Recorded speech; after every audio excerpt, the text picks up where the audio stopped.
Few generals in history have fought against overwhelming odds, reclaimed lost empires, and remained loyal to a ruler who feared them. But one man did all that, and more. Belisarius, the last great general of the Roman Empire, was a master of strategy, deception, and battlefield brilliance. He crushed barbarian kingdoms, led daring campaigns across continents, and came closer than anyone to restoring Rome's lost glory. Yet, in the end, he was betrayed by the very emperor he served. This is the story of Belisarius, the legendary general who almost rebuilt Rome, only to be cast aside. Great generals are often shaped by the times they live in, and Belisarius was no exception. Born around 500 AD in Thrace, a Greek rugged frontier region of the Eastern Roman Empire, he came of age in a world where Rome was a shadow of its former self. The Western Roman Empire had fallen to barbarian kingdoms, while the Eastern Empire, what we now call the Byzantine Empire, struggled to hold on to its borders against Persians, Goths and Vandals. From an early age, Belisarius showed exceptional military talent. Unlike many of Rome's past commanders, he wasn't born into a noble family. Instead, he rose through the ranks purely by merit and battlefield success, something rare in a time when power was often won through politics, not skill. His abilities caught the attention of Emperor Justinian, an ambitious ruler who dreamed of reuniting the Roman world. Recognizing Belisarius' potential, Justinian placed him in command of the empire's elite forces, despite his young age. It was a bold move, but one that would soon pay off. Belisarius first proved his worth against the empire's greatest rival, the Sassanid Persians.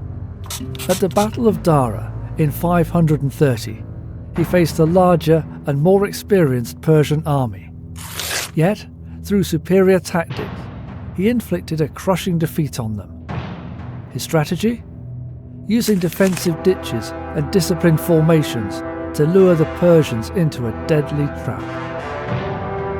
Though the battle ended in victory, peace was temporary. Justinian, still dreaming of restoring Rome's past glory, had set his sights westward. His plan? To take back the lost provinces of the Western Empire, starting with North Africa, which had been ruled by the Vandals for nearly a century. It was a massive gamble. The Vandals, once thought of as mere barbarians, had built a powerful kingdom centred around Carthage. Their navy dominated the Mediterranean, and their warriors had once sacked Rome itself in 455 CE. But Justinian had faith in one man to lead this near-impossible mission: Belisarius. At just 30 years old, Belisarius was handed command of a small but elite Roman army and set sail for North Africa in 533 CE. His orders? To crush the Vandals and reclaim Rome's lost provinces. No one expected what happened next.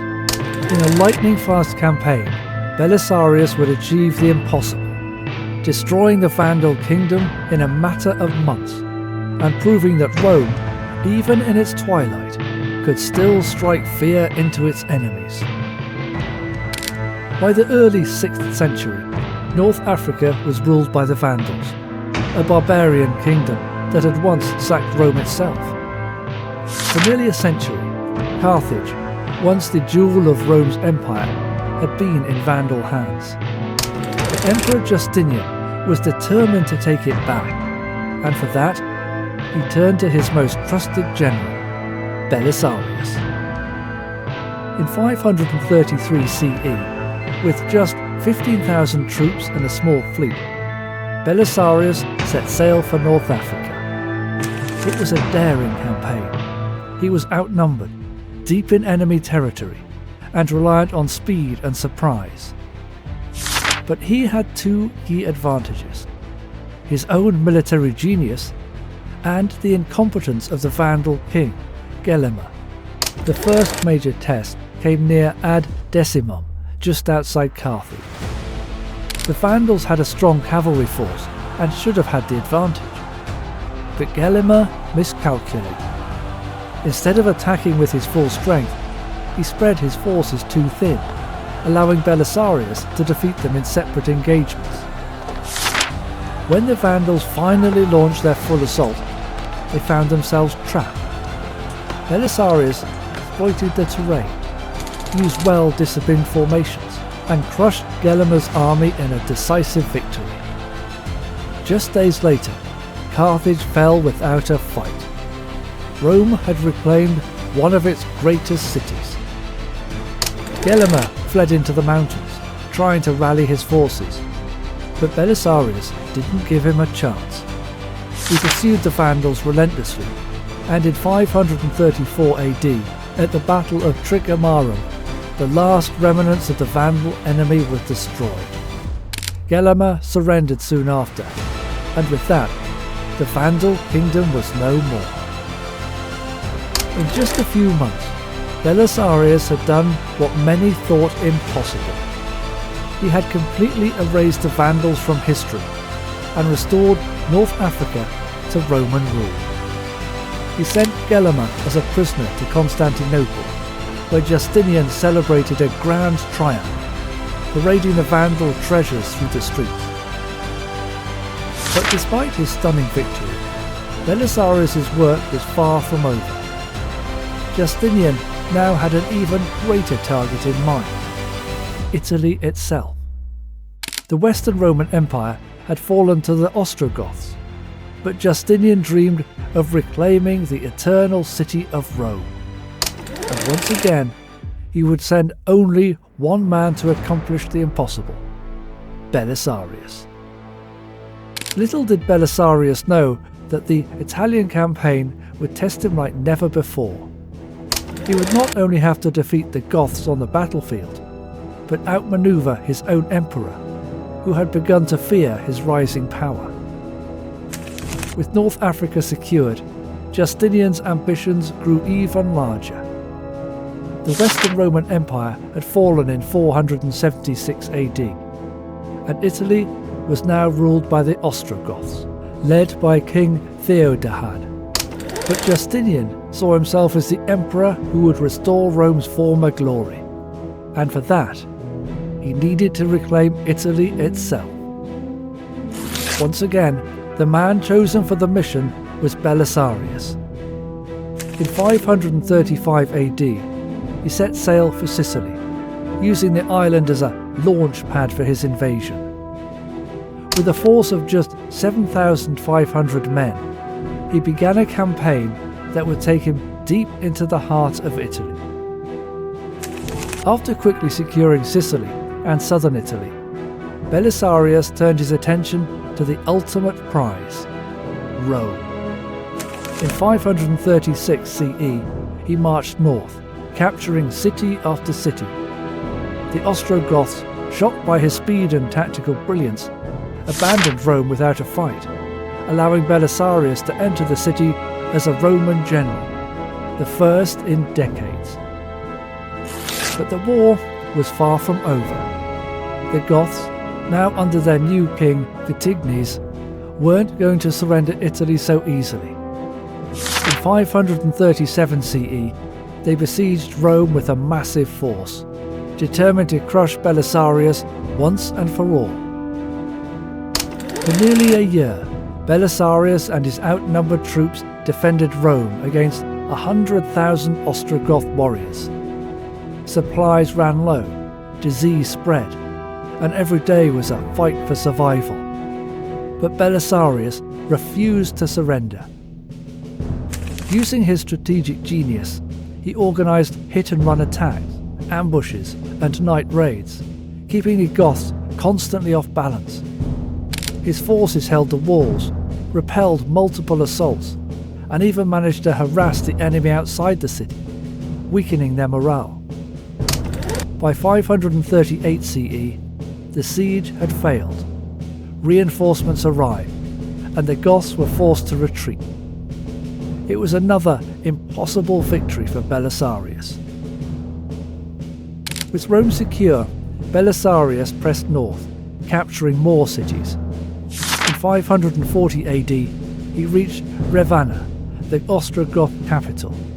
Seeing no way out, the Goths offered him the crown of Italy, a striking offer that, had he accepted, would have made him an emperor in his own right. But Belisarius, ever loyal to Justinian, refused. Instead, he took Ravenna in the name of Rome, delivering all of Italy back to the empire. Yet his loyalty was not rewarded. Jealous of his growing power and fearing his popularity, Justinian recalled Belisarius to Constantinople. His mission was a success, but his greatest enemy was not the Goths. It was his own emperor. Belisarius had reclaimed North Africa and Italy, restoring vast parts of the Western Roman Empire. But instead of rewarding his greatest general, Justinian recalled him to Constantinople, keeping him under tight watch. The emperor, once his greatest supporter, now feared him. However, Rome's enemies did not wait. While Belisarius was fighting in the west, the Sassanid Persians had launched invasions along the eastern front, threatening the empire's borders. And once again, when Rome was in danger, there was only one man Justinian could turn to: Belisarius. In 541 CE, the powerful Sassanid ruler Khusro launched a full-scale invasion of Roman territory. The Eastern Roman Empire, weakened from years of war, was in no position to defend itself. But despite his strained relationship with Justinian, Belisarius answered the call. With a small and underfunded force, he rushed to the front, using the same tactics that had brought him victory against the Goths and Vandals. Instead of engaging in direct battles he couldn't afford to lose, he relied on ambushes, deception, and strategic retreats, exhausting the Persians and forcing them to withdraw. Though he lacked the massive armies he once commanded, his tactical brilliance saved the empire once again. Khusro's forces were unable to secure a decisive victory, and Belisarius held the line. Despite his loyalty, Belisarius' enemies at court never stopped plotting against him. In 562 CE, a shocking accusation was made. Belisarius was accused of treason. Some claimed he was plotting against Justinian, while others saw it as a move by jealous rivals looking to finally remove him from power. Justinian, ever paranoid, had Belisarius arrested. His properties were confiscated, his influence shattered. For a man who had given everything to Rome, it was a cruel and humiliating fate. Yet, in a final twist, Justinian later pardoned him, restoring some of his honour. But by then, the damage had been done. The great general, once the saviour of the empire, spent his last years in relative obscurity, his final days shrouded in mystery. Later medieval legends claim that Justinian had Belisarius blinded, reducing him to a beggar on the streets of Constantinople. Though this story is likely false, it reflects a greater truth. Belisarius, Rome's greatest general, was cast aside by the very empire he saved. His life was a tale of glory, betrayal, and unshakable loyalty. A loyalty that may have been his greatest strength, or his fatal flaw. Belisarius was more than just a great general. He was Rome's last great warrior, a man who reclaimed lost lands, defied impossible odds, and remained loyal to an emperor who never truly trusted him. His campaigns delayed the fall of the Roman world, proving that, even in its twilight, Rome could still strike fear into its enemies. But was his unyielding loyalty his greatest strength, or his ultimate downfall? Was Belisarius the greatest general in Roman history? Or was he a tragic hero, betrayed by the very empire he saved? Let us know in the comments, and don't forget to like and subscribe.